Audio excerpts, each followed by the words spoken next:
प्राचीन भारत की धरती पर मगध साम्राज्य के वैभवशाली युग में चंद्रगुप्त मौर्य का शासन अपने चरम पर था।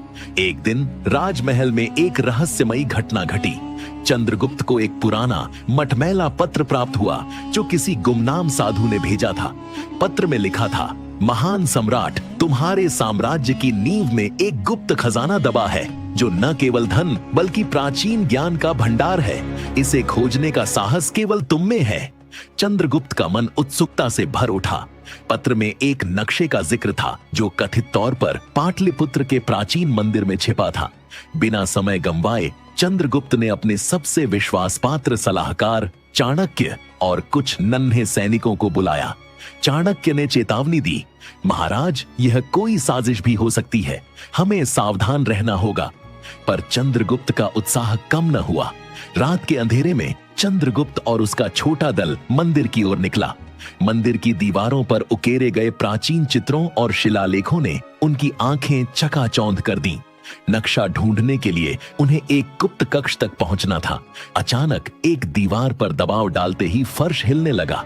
एक गुप्त मार्ग खुल गया जो अंधेरे में कहीं गहराई तक जाता था। मार्ग में प्रवेश करते ही ठंडी हवा ने उनके रोंगटे खड़े कर दिए।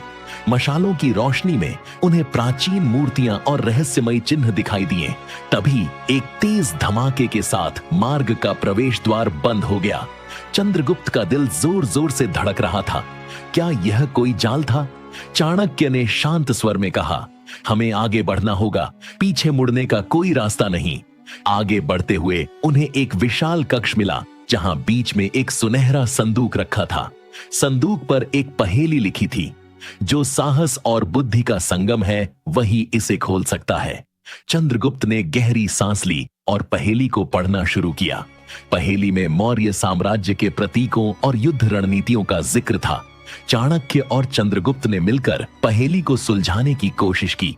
समय बीतता जा रहा था और कक्ष की दीवारें धीरे धीरे सिकुड़ने लगीं। उत्साह और भय के बीच चंद्रगुप्त ने आखिरकार सही उत्तर खोज लिया।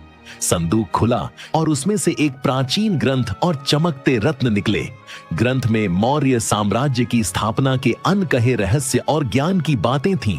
पर इससे पहले कि वे इसे और पढ़ पाते, कक्ष में पानी भरने लगा। चंद्रगुप्त और